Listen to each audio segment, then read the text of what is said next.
Tonight, we are gathering to highlight some of the most amazing individuals, organizations, and movement partners that make our Bay Area environmental justice community what it is. These powerhouse people and groups have been doing dedicated, groundbreaking work, most of them for many, many years, and have had an indelible impact on the lives of thousands of people.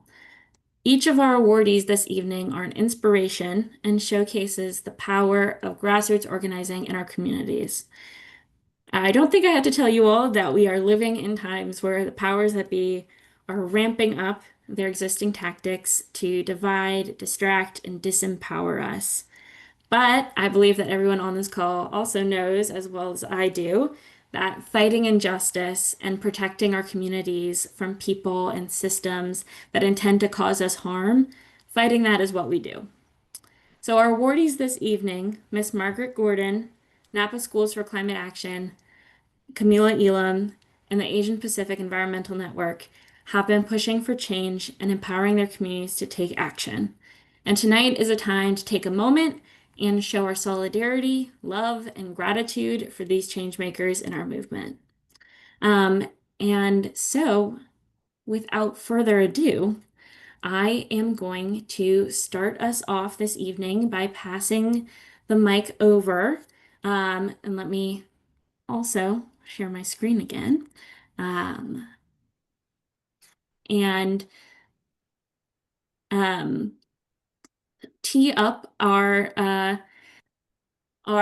amazing 350 Bay Area board president, co-founder, and leader of too many teams to mention right now, the amazing Jack Fleck, who is going to be introducing our first awardee.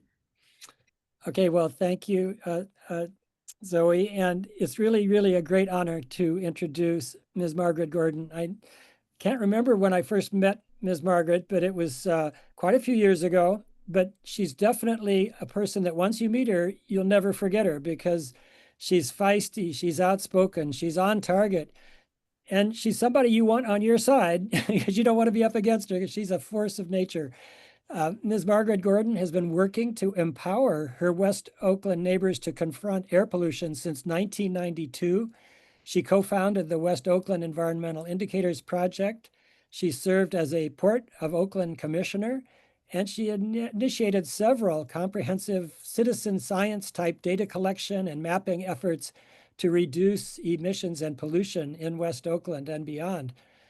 So her dedication and her exuberant spirit make her the embodiment of a climate justice champion. So I'm going to turn it over to you, Ms. Margaret. We'd love to hear a little bit about your life experience, how you got to do what you got to be doing, and what you're doing now, because I know you just went through some changes. So I'd like to hear about what's your latest adventure. Okay. I am a native of the Bay Area.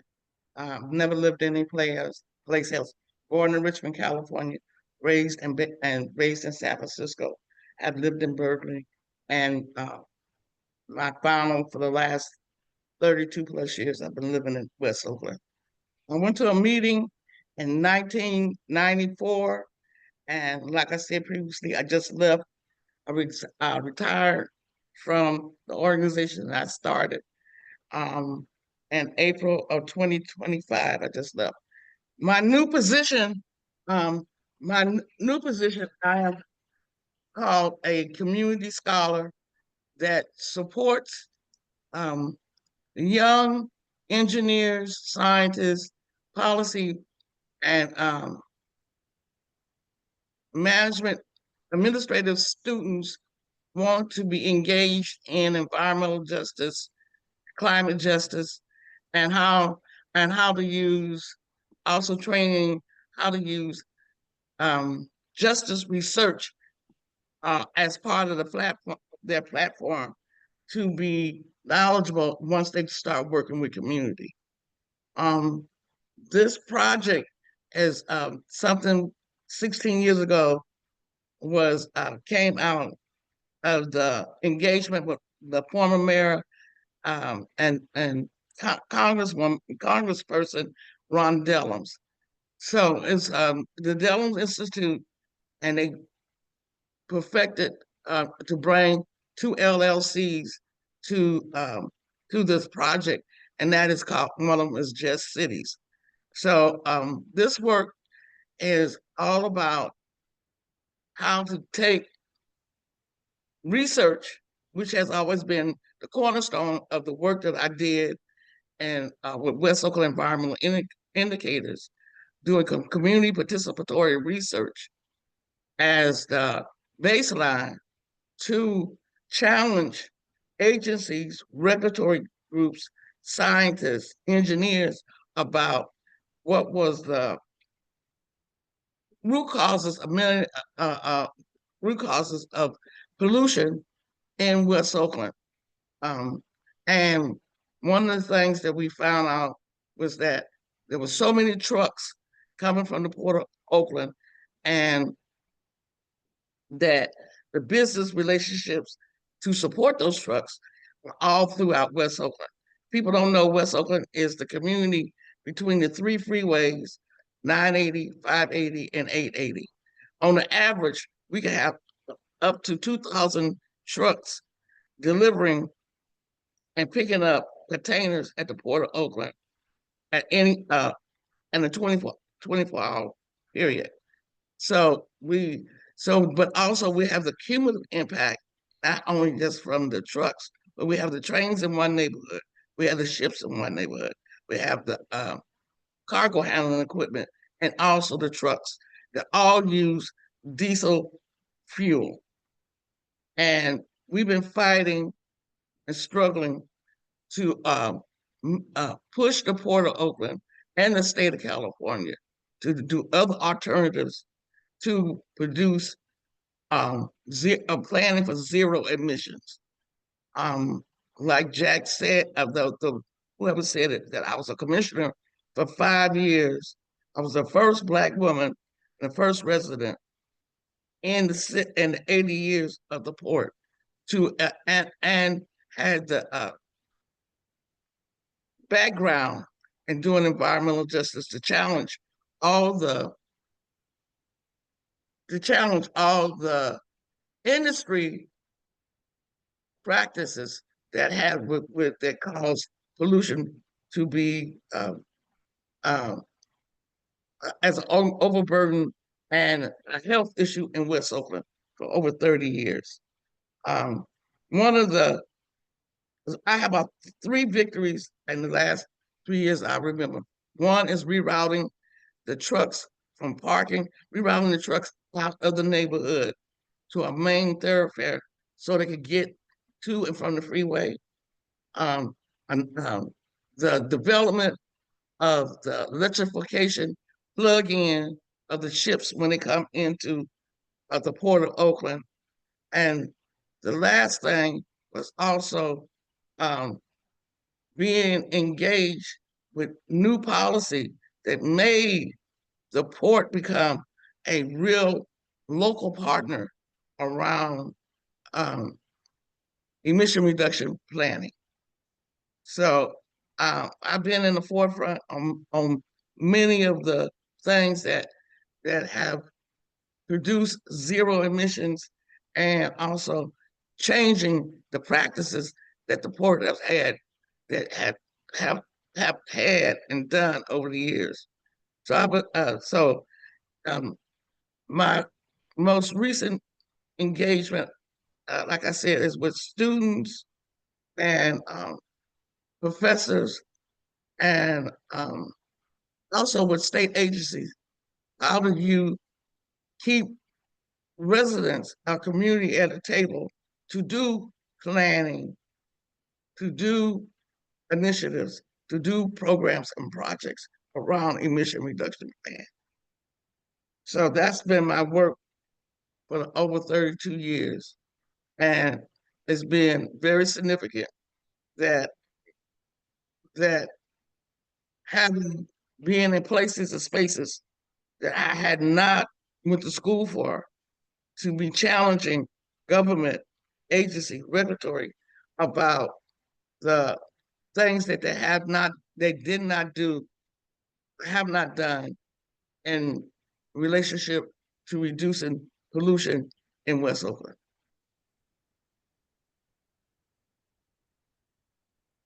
Thank you, Ms. And Margaret. one of the tools that we have used that nobody really thought about was through community participatory research, how to use our own air monitors to detect where pollution was coming from within West Oakland, and the hotspots.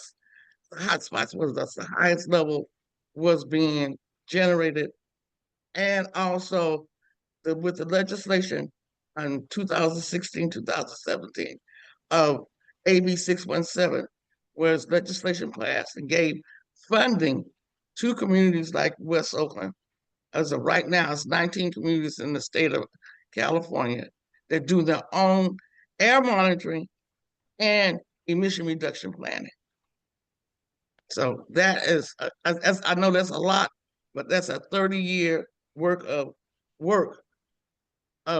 learning how to be that advocate and activist around the issue of emission reduction planning. Thank you, Miss Margaret. Yeah, that was great, Ms. Margaret. Really happy to hear all that stuff. I kind of knew it, but I loved it that you put it all together like that. And somebody mentioned in the chat, and it reminded me just recently, Ms. Margaret received a Mothers of the Movement Award. And at that award ceremony, she brought a number of the students that she's working with. So that's a really other great thing that you do, Ms. Margaret, is you're bringing the young people along and, mentoring them as you go. And if I think we've got time, I want to just share a little anecdote that I have with Ms. Margaret, which was back in 2016, 350 Bay Area decided to go down to Los Angeles to be part of a mobilization. And Ms. Margaret was one of the speakers at that mobilization. So I went over and picked her up at like 3 in the morning and we got on a bus and we kind of slept our way down there to Los Angeles. And the program had some pretty illustrious speakers, people like Bill McKibben and Tom Steyer. And, it was a really nice program. And Ms. Margaret was, I think, in my opinion, and I think a lot of people's opinion, she knocked it out of the park. I mean, she gave the best talk. This was at a time when a lot of us were fighting against the export of coal from Oakland. And Ms. Margaret was very much a part of that. And fortunately, we got the city council and, pretty much all the elected officials on our side, except for one glaring example of somebody who was not helping us, which was the governor, Jerry Brown, who'd been the mayor of Oakland. And so Ms. Margaret just got up at that speech and said, "Jerry, where are you?" And she just kept repeating that. And it was such a great speech. I just really remember that. And thank you for that, Ms. Margaret, because you really have come through for us in so many occasions. I just really appreciate it. Thank you, Jack. Amazing. Thank you so much. Thank you so much, Miss Margaret. It is such an honor to be able to celebrate you this evening. And as an Oakland native myself, so appreciate all of the work that you do for our community. We are going to go and move, but before we do, I want to share my screen and show you the certificate that we will be sending in the mail to you. Our certificate of appreciation in recognition of your decades of leadership and work addressing environmental injustice and hazardous air quality and empowering your community in West Oakland. The work you do means so much to us, and we're so happy to be here celebrating with you tonight. So can everybody give a virtual round of applause, please? Thank you. And also, I forgot to say, since the development of the No Coal Coalition, I have been there, and it's close to 15 years that we have had this coalition. And not quite, a little over 10, right? Yes, over 10. But you were there on the port a couple years before that. Yes. Well, getting the port to reject it. So yeah. Right. But I have to go. I got to go to another meeting, and I want to say thank you, everyone. Appreciate honoring me, and let's all have clean air. Amen. All right, Thank thank you. you. Thank you, Miss Mark. Thank you, Miss Margaret. You're the best. You are a wonder, Miss Margaret Gordon. Thank you. I Yes. work hard at it. You make it look easy though. Oh, I wish it was, but it's a total labor of love. Yes, absolutely. Continue giving love in the chat. I'm seeing lots of it. So All right. thank you. Margaret, for all of your work. You're phenomenal. Thank you, Kathy. Yeah, absolutely. Um, we are going to move on in our evening and go to our next honorees, which is the incredible group Napa Schools for Climate Action. And to introduce them, I'm going to spotlight Jim Wilson. Go ahead, take it away, Jim. Thanks, Zoe. It's nice to be here. It's nice to see everybody. I recognize a lot of you out there today. I've been a member of 350 Bay Area since 2012, and I sat on a subcommittee to put together the People's Climate Curriculum with a number of you back in the day. And I am a climate literacy advocate. I teach in the schools, and that's how I meet the teachers that feed the students that comprise this organization, Napa Schools for Climate Action, that formed back in 2018.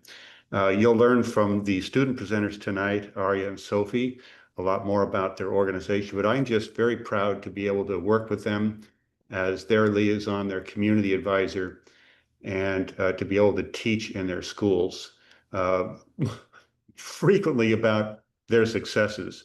And so that just let me say that this is a very daring group of students. They are disciplined. They'll tell you a little bit about how they stay disciplined. They're diplomatic. They are remarkably diplomatic, and they are able to find ways to connect with policymakers and elected officials in our area up in Napa.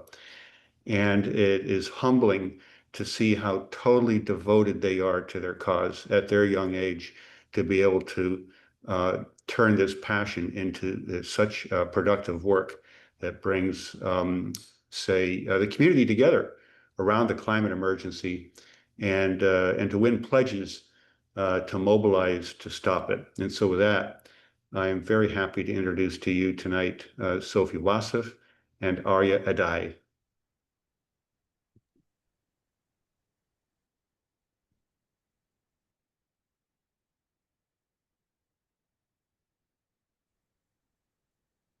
Hey, can everyone see my screen? Yes. Awesome. Thank you so much for that great introduction, Jim. Just know we wouldn't be able to do any of our work without you, so we're so grateful that we have you with us. And I think I speak on behalf of all of Napa Schools for Climate Action that we're so grateful to accept this award tonight, especially along with all of the other amazing awardees at this ceremony. So I think we can move on to introducing ourselves. Hi everyone, my name is Sophie Wassef, and I am a co-vice president of Napa Schools for Climate Action. I am a current senior at Justin Siena High School, and I've been with Napa Schools for Climate Action since my sophomore year of high school. I can't believe it's already been, I guess, around 3 years, so yeah. And hi everyone, my name is Arya Ate, and I am a member of Napa Schools for Climate Action as well. I've been in part of Napa Schools for Climate Action since the beginning of my junior year, so about a year, and I'm also going to be a senior next year at Vintage High School. Okay, so first I'm going to give a quick introduction to our organization so you know about our motto and everything. So, Napa Schools for Climate Action is a student-led organization that was founded in 2018. We advocate for climate action-oriented policy both locally and nationally. So, the motto that our organization lives and works by is no school should be a silent witness to climate injustice. And this motto really keeps us going to do what we do. So I'm just going to list a couple of our achievements over these past few years. We've had quite a few projects, both before I joined and currently ongoing projects. So from 2019 to 2023, NVUSD, or Napa Valley Unified School District, and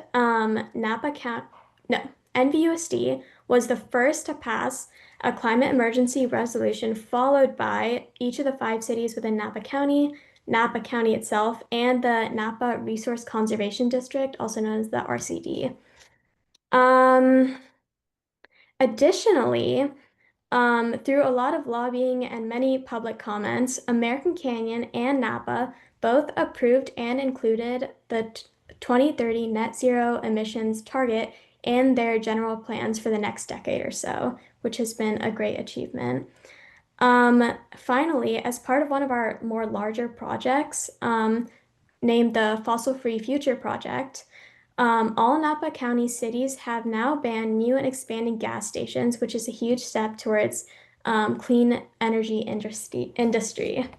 And that's still an ongoing project where we're still working on getting it further improved. Finally, in 2024 to 2025, I've been more involved in these projects myself. So we've had a few pretty big ones this year. First, NVUSD adopted our climate restoration resolution, and Congressman Mike Thompson introduced it into Congress as House Resolution 1563 last November.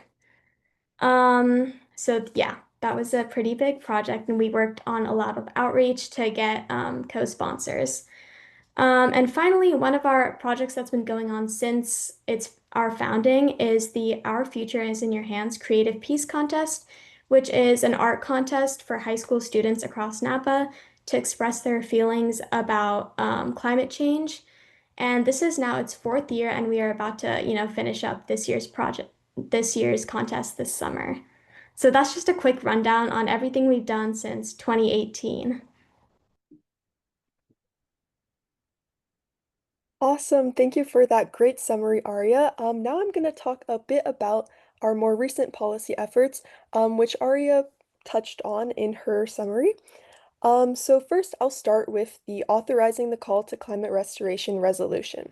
So this has kind of been, at least Aria and I's baby as members of Napa Schools for Climate Action, and it started off in the 2023-2024 school year, where we collaborated with scientists, local leaders, and of course, within our own organization to draft a resolution that we believed would call on our local school board to be more actionable with climate restoration and commit themselves and more, I guess, local organizations as well to addressing climate restoration and pursuing it.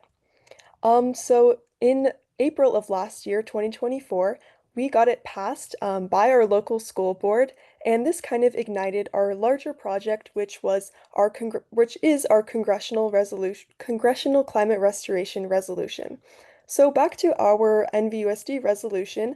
Once it was introduced, we spent our whole summer reaching out to different government officials, and we heard back from a couple like the UN and former President Joe Biden, who were in support of our work. And this, our NVUSD resolution also ignited 2 new projects, one being our toolkit, which is something that we put together to help other school districts make their own climate restoration resolutions, and our NVUSD climate curriculum, which we have been working on since last year, and we're trying to get it introduced this fall.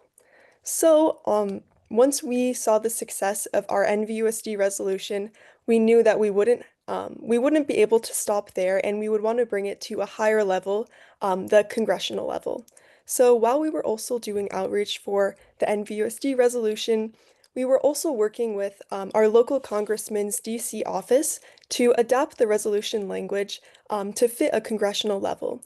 And once we were happy with that draft, we reached out to different Congress members across the country to try to garner co-sponsors for its introduction in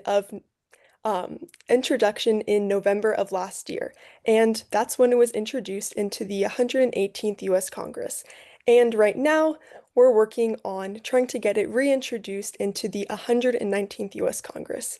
And I know that was a lot of talking, so if you have any questions, we'd be happy to answer them at the end. And once again, oh, sorry.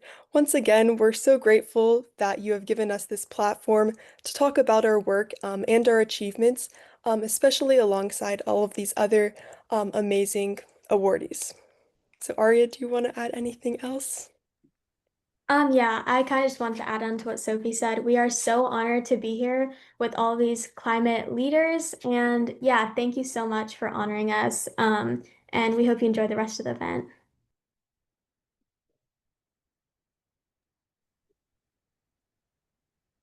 Thank you both so much.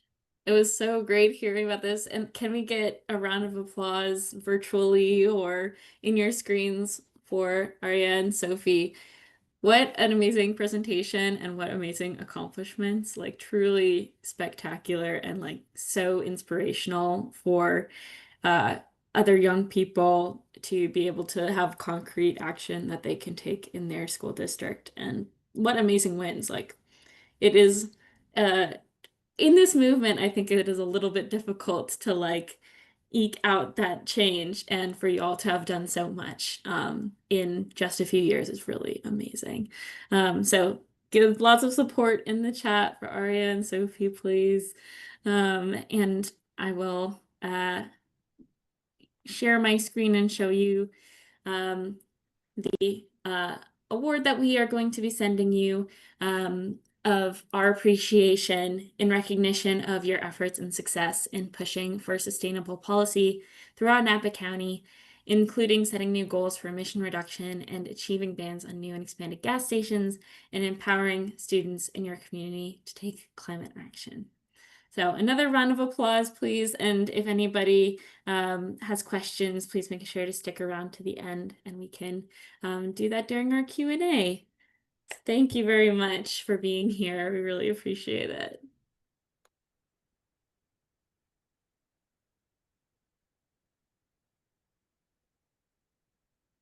Thank you. All right. We are going to move along to our next amazing awardee. And we are going to be celebrating Kamillah Ealom, who is an incredible environmental justice leader in Bayview Hunters Point. And I am going to spotlight Bradley Angel, who is going to be who is the executive director and co-founder of Green Action for Health and Environmental Justice, and who will be giving this introduction. So take it away. Hey, everybody. Good evening. And it's so awesome to be with all of you and, hear from all the awardees for climate justice. And I am quite honored to do the quick intro for my colleague, my coworker, and an amazing and inspiring community leader, Kamillah Ealom. It was about 4 years ago that Green Action was looking to hire a new lead organizer for our work in Bayview Hunters Point, where we've worked since we were founded 28 years ago. And my colleague, Ariane Harrison, and I reached out to a lot of folks that we've worked with over the years, and Ariane, I said, hey, Ariane, do you know anybody who could, be really good at this position, who's a good organizer from the community, of the community, lives and breathes the community, is passionate about justice and skilled. And she goes, let me tell you about Kamillah Ealom. Kamillah is a force of nature. You got to interview her. So I did. And within a matter of minutes, I could tell that Ariane's recommendation was spot on. And here we are, 4 years later. And Kamillah, what I've learned, and apparently you all have seen it, and people, not just in Bayview Hunters Point and not just in the Bay Area, but in communities far and wide that bear the burden of environmental injustice, of climate injustice, of health disparities, of other social injustices.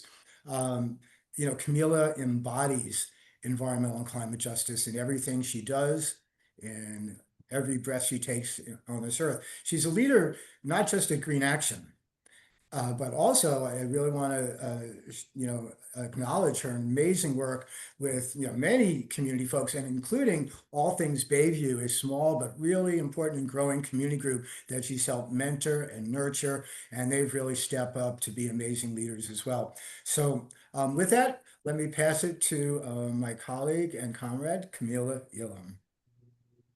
Thank you so much for that, Bradley, and thank you all for this recognition tonight.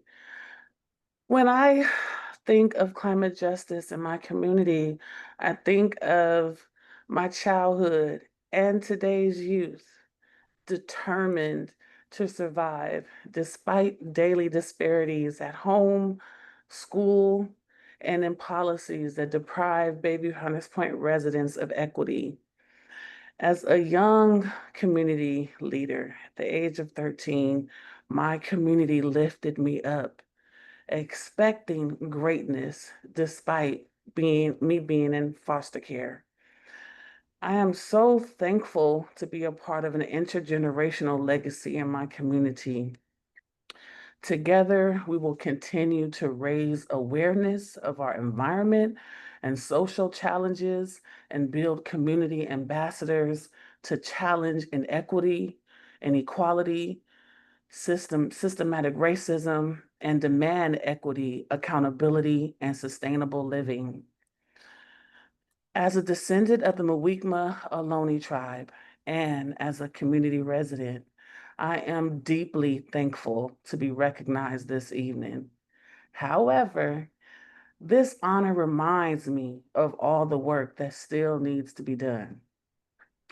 It was an extreme honor to be asked by my mentor, Ariane Harrison, to follow in her beloved mother's footsteps, Marie Harrison, and work with Green Action. Although through the midst of chaos, I'd often thought to myself, what would Marie do? The answer would always be focus on my community and do what I do best, mentor and educate. As a native of a vulnerable, gentrified shoreline and fence line BIPOC community, the only space created for us is surrounded by a series of painful fights.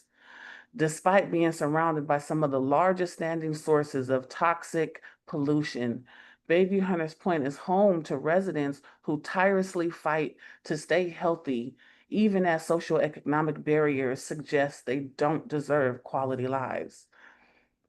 However, I am so proud to see a rise in community knowledge and awareness and the birth of All Things Bayview for equitable communities. I'm grateful for All Things Bayview leadership team. I feel like a proud sister watching them have conversations with residents throughout District 10 about toxic tides and sea level rise and groundwater rise. Rochelle, I am truly inspired by your passion and leadership. It is essential to have community-owned educational platform focused on climate and environmental justice, to build and keep community trust and momentum. I am so proud to represent my community, not only in the front lines of activism as we fight corporate giants like Prologis as we stood in front of City Hall today, but also as an influence on policy change as a member of the Bayview Hunters Point AB 617 Steering Committee and as a member of the Southeast Health Clinic Advisory Board. We are erasing the narrative that community residents don't care about their community by providing tools that eliminate the feeling of being inferior. And instead, we build confidence for residents to speak accurately and adequately at the podium. Boy, what a sight to see. As the fight continues, so will the victories. I truly accept this award with grace and honor on behalf of my community, Bayview Hunters Point, our past community leaders, and all shoreline and fence line communities. Thank you so much for this recognition and honor. I truly appreciate you all. I'm so thankful for 350. I'm so thankful for my friends. I just want to shout a couple of people out. Elliot, he's been a force to be reckoned with, a true partner and ally. I'm just really am thankful for all of our community partners that show up and lift up and strengthen communities' voices.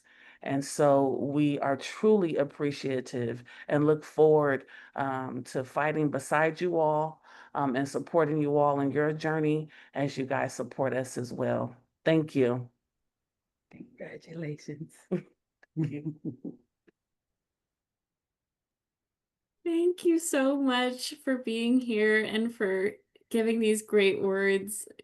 Kamillah, it is truly our honor to be able to celebrate you here tonight and to just take a moment and like give you your due flowers for all the work you do and for all the amazing groups you're a part of. I know I was getting choked up during that amazing speech.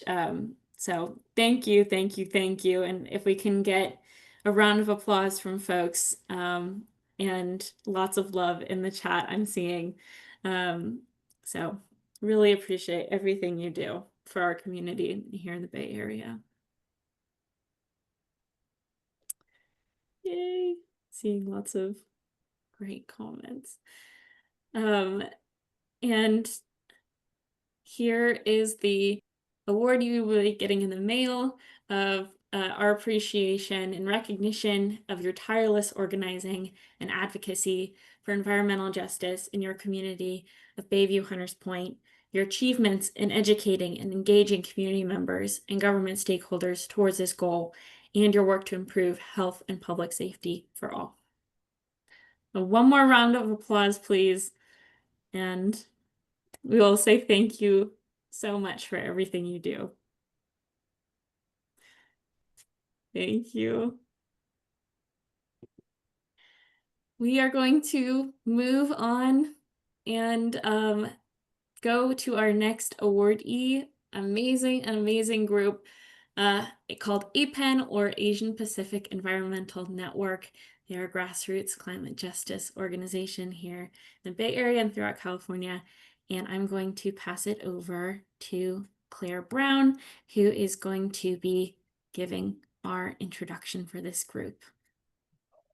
Hello, it's great to be here tonight. I'm really happy to see so many friends that I know at 350 Bay Area, volunteer and activists, because together we can all do great things. And tonight, I'm especially delighted to honor APEN, because APEN is amazing. I live in Point Richmond, not far from the Chevron refinery, and the Asian Pacific Environmental Network, APEN, for over 30 years has really helped our community along with other frontline communities around the state.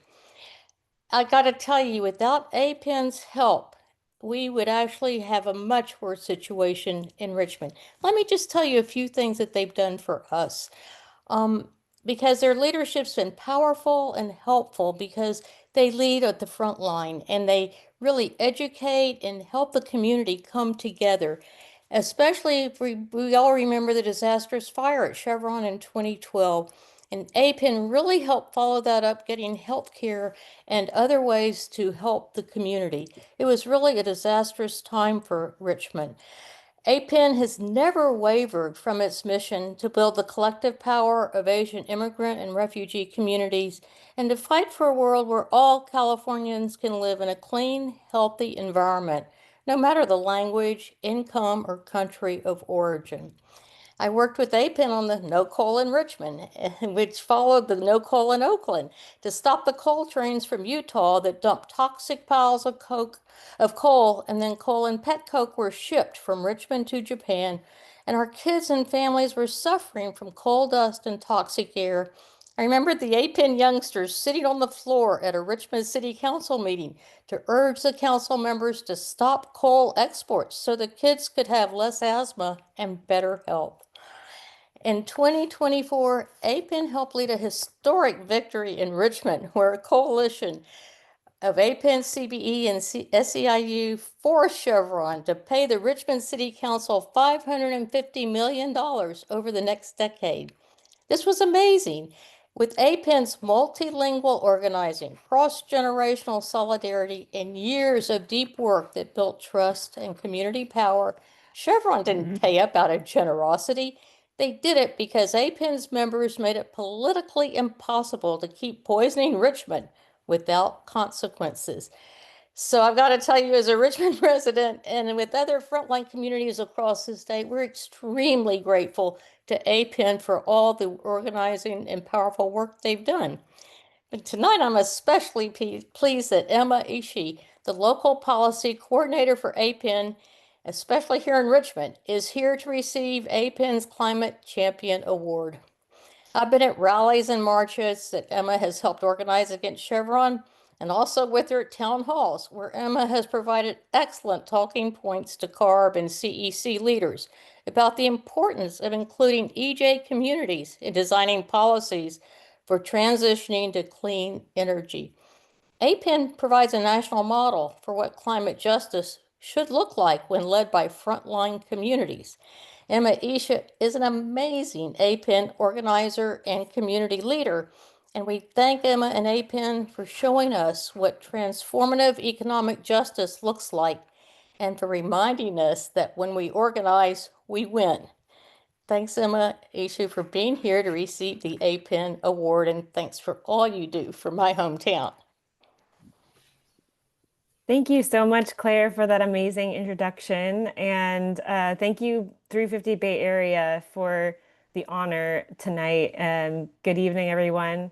As Claire was saying, my name is Emma Ishii. I'm the local policy coordinator for our Richmond team at APEN. And I'm glad to be celebrating here with you tonight on all of the environmental justice work, like throughout the Bay Area tonight virtually. And I'm going to be reading a statement on behalf of the APEN team.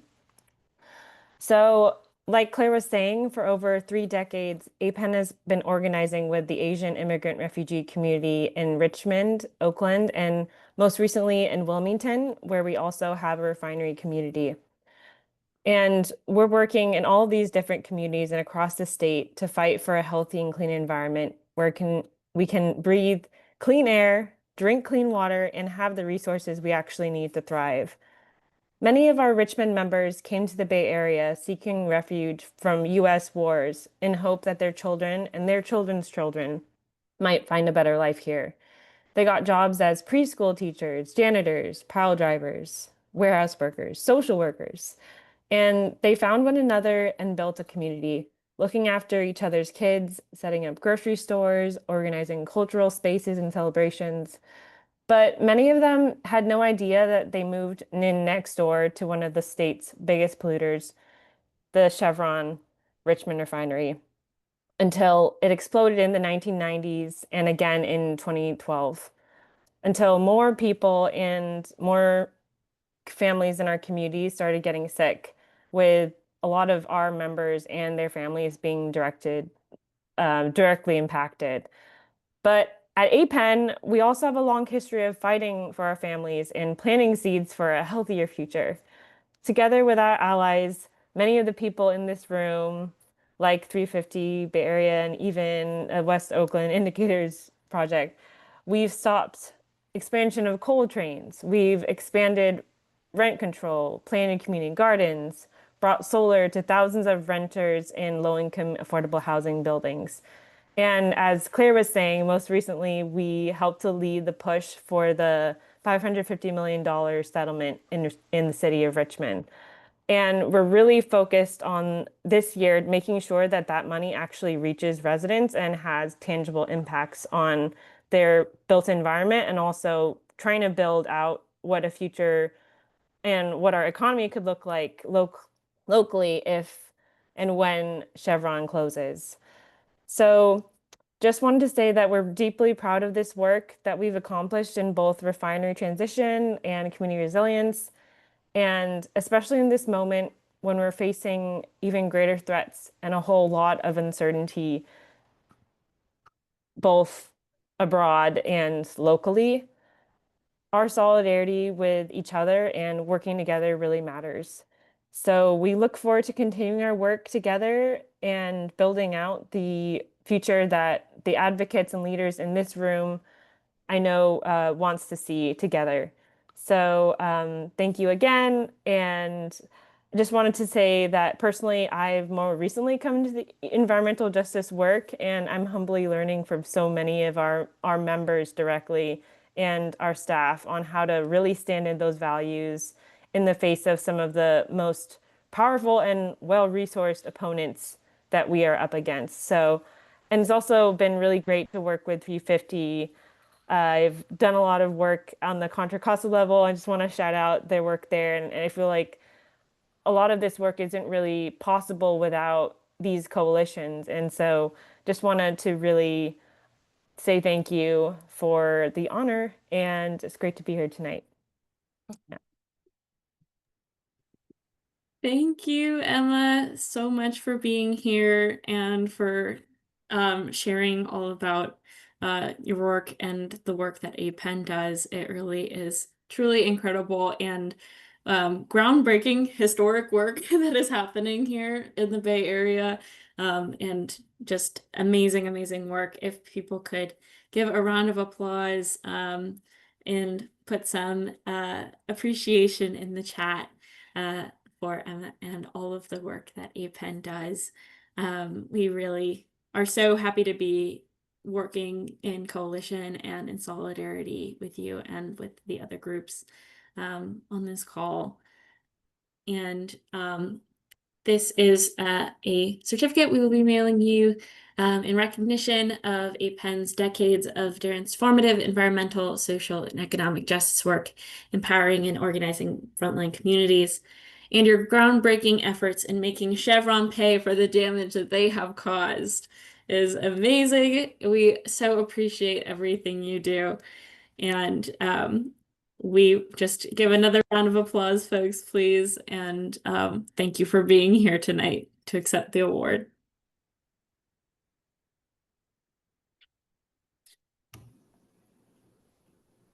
All right.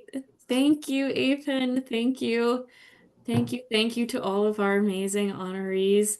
I am going to pass the mic now to our executive director, Laura Niche, who will be making a few remarks for us here towards the end of our call. Laura, take it away. Well, I'm feeling particularly grateful right now. I always get choked up at these events, and tonight was no exception. So we are inspired. And I will say that 350 Bay Area has been exceptionally lucky to be doing this work alongside activists like the people we celebrate tonight and all of the previous years when we've been doing this. It really never, it just never fails to touch the heart. And I think also our individual volunteers, many of whom are here tonight, we have a huge amount of volunteer leaders working tirelessly. They also have a lot of gratitude in their heart to be able to work alongside the people that make up these amazing groups. So speaking of gratitude,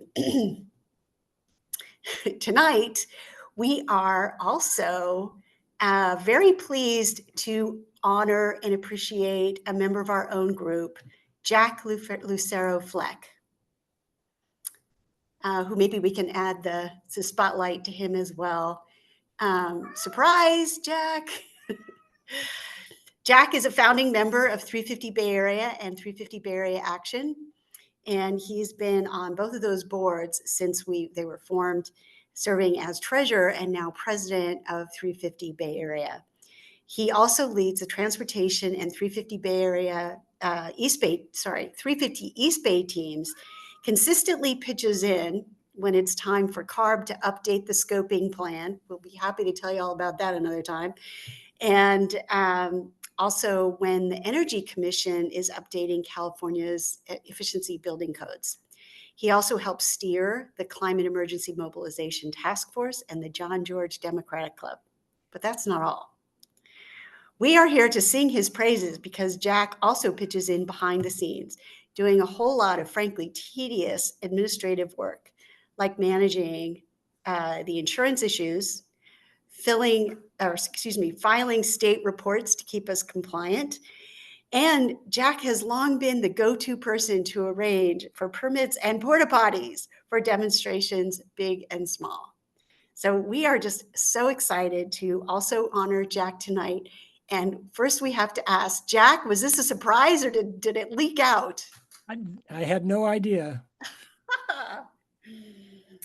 So I just want to share with you, I think Zoe's going to share her screen. Zoe found this remarkable, well, first of all, here is your certificate of appreciation, which we will mail you in recognition of your years of unwavering dedication and leadership in advancing climate justice and championing a more just and sustainable future for all. And in gratitude for your steadfast presence as a cornerstone of the 350 Bay Area community, through which you've inspired countless people and strengthened our collective mission. So sorry, I get choked up, but Jack has just been a partner in this for so long, and I truly appreciate him. And many other people do too. Zoe, take it away. Look at this. Zoe found this site where people could leave messages of appreciation. We will share the link with Jack. And it's just an outpouring of love for this extraordinary person. And Jack, we're going to put this together in a little photo book so that you have this to leaf through, on your bedside table every night before you go to sleep. Wow, I'm so impressed. Yes. It's amazing. It is amazing. So over to you, Jack, if you have any comments you want to share. Well, I was totally unprepared, obviously, to make any remarks. But I can tell you, in regard to attention to detail, I see Alana is on the call. So Alana and I, right before the meeting, we're exchanging an email about problem we have at the PO box. we get right into the weeds here, like every little problem that comes up. But I like working with 350. Like what can I say? I think the last time I got an award was maybe when I was in the planning department at SFMTA, I got some kind of employee award. It's been a while, so this is really nice of you to give me an award. I will definitely look through all those thank you notes and how thoughtful you all are. I was not expecting this at all, and very touched. Thank you. Well, hats off to Zoe and a round of applause for her and for Jack, because she kept it a secret and organized all this amazing stuff. Which is a little bit difficult when Jack is on the planning team for this call. I had to keep the slides a secret, everything. Yeah, it wasn't easy. It wasn't easy. Not You to were in spill on the this beans. too, huh, Nan? Oh, definitely. Oh, yeah. When you said we were only honoring 4, we thought, well, we don't have time for 5. And hats off to Nan Parks too, who was really instrumental in pulling this event together. As I said, they absolutely never fail to warm the heart and give us, buttress is us as we move forward in this work. We need all of the strength from community that we can get. So thanks, Zoe. Back to you. And I just wanted to add that, yeah, I feel like whenever I talk about the work that I get to do at 350 Bay Area and all of the amazing people that I work with, like Jack's name is top of the list. I'm like, he does this, he does this, he does this, he does this, and he's finds time every meeting I'm in, he's signing up for more stuff. I don't know.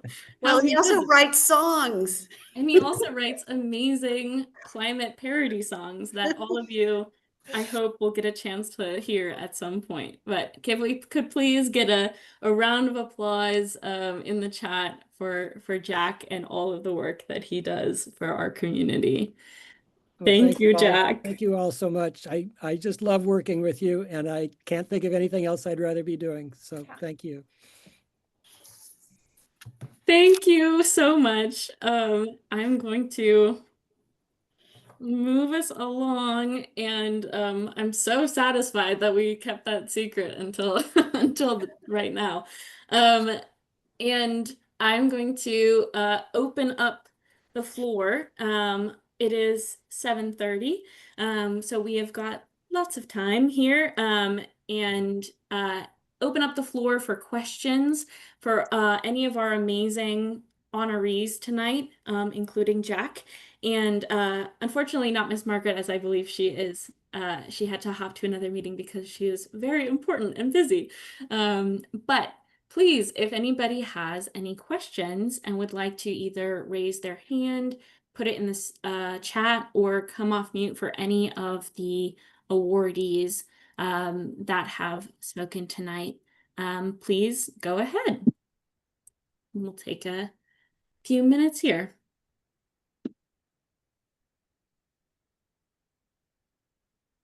Yes, Lynn, looking forward to hearing those climate parodies. We try to have at least one like volunteer party at least once a year, and we try to sing some of Jack's songs at those, so that might be your opportunity.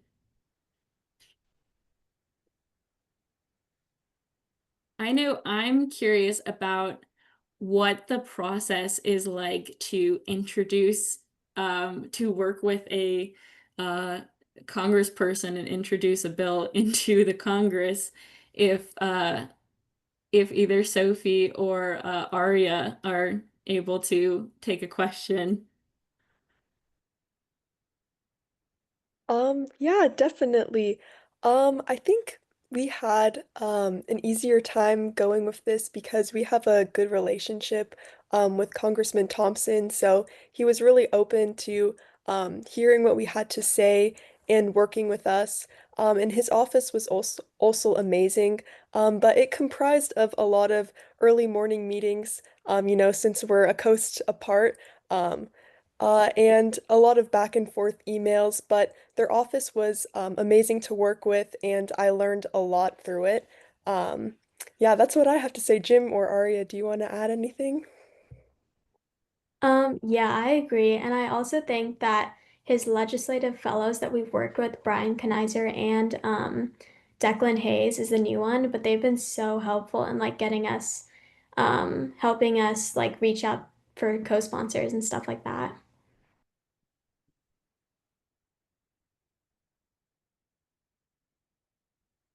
Jim, do you have anything you want to add? I think you're muted. Yeah, it's an interesting question. I wouldn't have imagined how to do it maybe 5 or 10 years ago, but it's a process, and it's about building, relationships.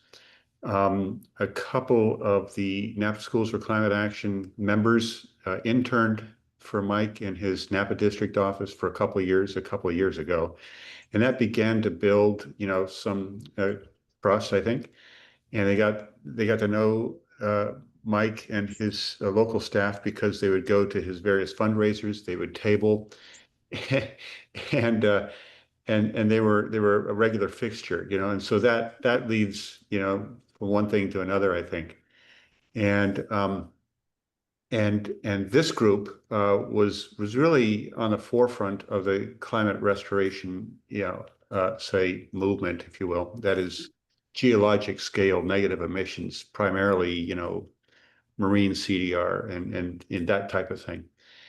And they had a chance to comment in Sacramento in the Environmental Quality Committee, hearing on Dave Cortese's bill, Senate Bill 30, Senate Resolution 34, a couple of years ago. And then, they met with his staff, and one thing leads to another. They did a student survey of over 410 students and teachers in the Napa Valley Unified School District.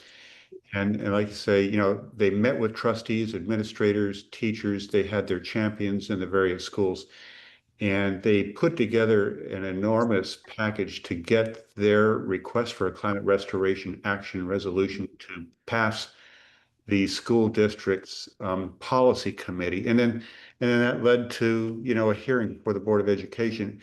And then that ultimately led to their winning, I guess, the Mike Thompson's Climate Crisis Champion Award last year.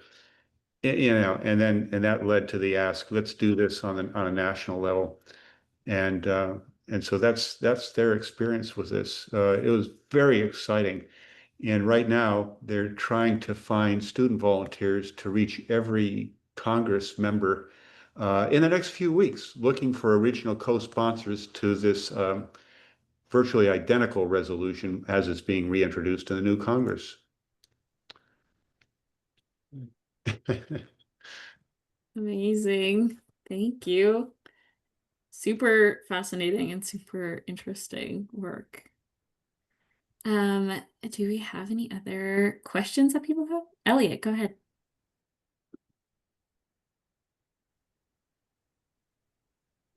Hi.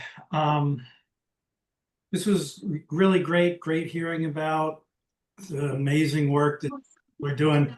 I have a question for Kamillah, for Emma, the students. For people like me who aren't, I'll use an I statement, yeah. People like me who aren't from your community, people who aren't living on the front lines, who aren't young people, who are trying to be allies or accomplices. I'd like to know, first of all, what you see as, like, what are your major challenges? And then what can people like me, do to help you in those challenges? And I'll take my answer off you. Thanks, Elliot, and so good to see you. Yeah, so, you know, as a low-income, BIPOC, shoreline, and fence line community, some of our challenges, our daily challenges and historical challenges, is having a seat at the table or even being considered on the other end of decision making. And so what can you do as our allies? You can stand with us in our direct actions, but also you can advocate on our behalf by sending letters to not only our mayor, not only our governor, but our board of supervisor, and also from the California Air Resources Board, Cali, PA, and the Air District. We've come a long way. However, I can just remember less than 6 years ago, government agencies didn't even want to come into our community in person. And so now, as we have been consistent, they have the opportunity to translate our passion. And so, but that's still just a half of a decade of them really seeing us as passionate residents. So we still have a lot of work to do, and we sure could use allies to send in letters. Definitely, like we're going against Prologis, if they open up public comment again, as we're going through a series of continuances. Please kindly send a letter to the Planning Commission opposing Prologis and their intentions to build a San Francisco Gateway development, which is pretty much a parking lot for diesel trucks and electrification vehicles, which also harm the community by saturating it with electric magnetic fields. So again, stand in contact as you are and sharing your platform with us as well, so we can gather more allies. It takes a grass swell of support for us to really put a dent in this historical journey of systemic racism and not really being included, you know, in this process. Again, I'm so thankful to be here today, but we're still really at the ground level of awareness and education, right? So that's that's one of our victories that we have about, we're starting to reach more than ever a lot of the residents, but we still have 80,000 residents that don't even know that they're a shoreline community or a fence line community. So please kindly join us on our outreach, as well as, you know, share your platform with us, as most of you all do, and just continue and be consistent. As we know, it is a long fight, a long journey, and just keep the momentum as we keep the momentum. I'm so thankful for everyone that shows up at City Hall with us just for continuance, right? We've made the continuance of protest a thing. And so we're truly thankful for our allies, the 1,000 grandmothers. Elliot, you know, you're always there as well. And then also inviting us. We really enjoyed, me and Rochelle was just talking about how we just enjoyed you all inviting us to come to Embarcadero to advocate with you all. And so again, we really would like to just be a part of your network. And that's a true coalition. And that's how we all can keep the momentum. Because again, these corporate polluters, you know, they do the same thing. They stick together. And so it's very essential that we do the same thing. But yeah, if I have flyers, I can give you the email addresses to the Planning Commission. You can write letters and definitely just continuously engage with us. Truly appreciate that question.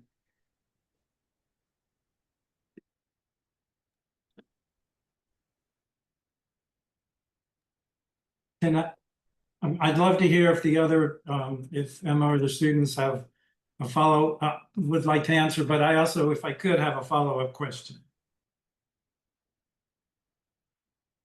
Sure.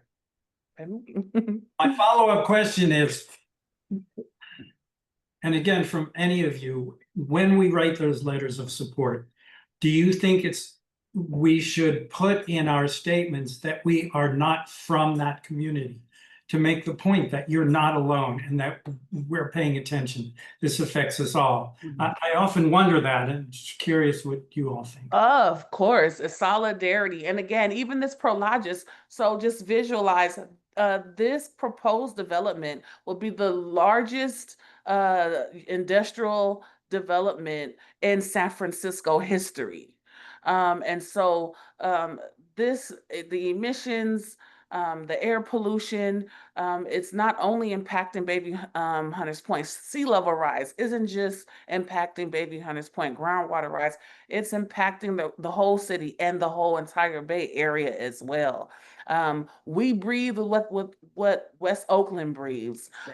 We also breathe what North Richmond breathes. I'm so thankful about APEN working diligently to close down Chevron because we have relatives there. So it's very important. And again, please stand on you being an ally and a community partner, because it takes that coalition of cohorts to stand together. So please kindly, and that also lets them know that if you care about the issue, they should care about the issue as well.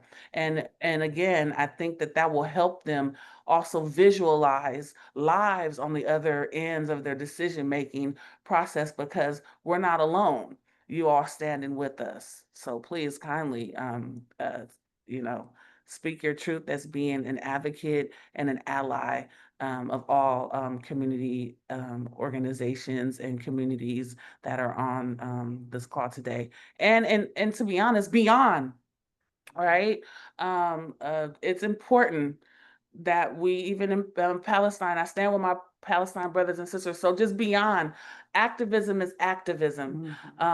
Because I'm gonna tell you, I've had the privilege to travel abroad, and they're going through the same things that we're going through as well. And a struggle to have justice against the powers that be. And so I think as leaders, as the Bay Area, we stand as leaders in environmental and social justice. It really will set a tone for the rest of the country and the rest of the world as well. Thank you so much, Kamillah. Do any of the other awardees want to say anything to this question? I see that Emma put something in the chat, so that's great.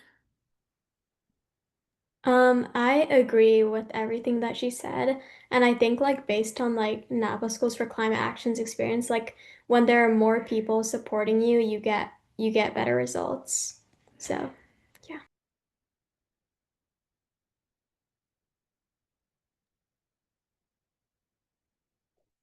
Amazing. Thank you all so much for being with us tonight and being in community and really celebrating what Kamillah was talking about like solidarity and our coalitions. That's what makes us strong and that's what makes us powerful and something to be reckoned with. If y'all are down with the folks that are on the call, so if people are down to like come on camera for a second and we can take a little group photo. And just to kind of give you a preview, we're hoping that if not next year, then the year after that, but hopefully next year, we can do our 7th annual one in person and we can see all each other in person. We could take an in-person group photo. But if people are down to to come off or to put their camera on for a second and we can take a picture together and really document this moment. And we have the recording as well that we will send out to people that registered so that you have it. All right, ready? Hold on. Okay, smile. Okay. Got it. Amazing. Thank you all so much. And while I have you, I will just let you know and just plug that we are all working on a bunch of things all the time, all of our groups. Please sign up for everybody who was an awardee for their email lists so you can stay apprised of what's going on in the community. And if you're interested in getting involved with our group, with 350 Bay Area, and taking action with us, one of the easiest ways is to join our monthly climate action meetings the last Tuesday of the month. We just had one this week, and we will give updates about things that are happening in the community around climate and justice.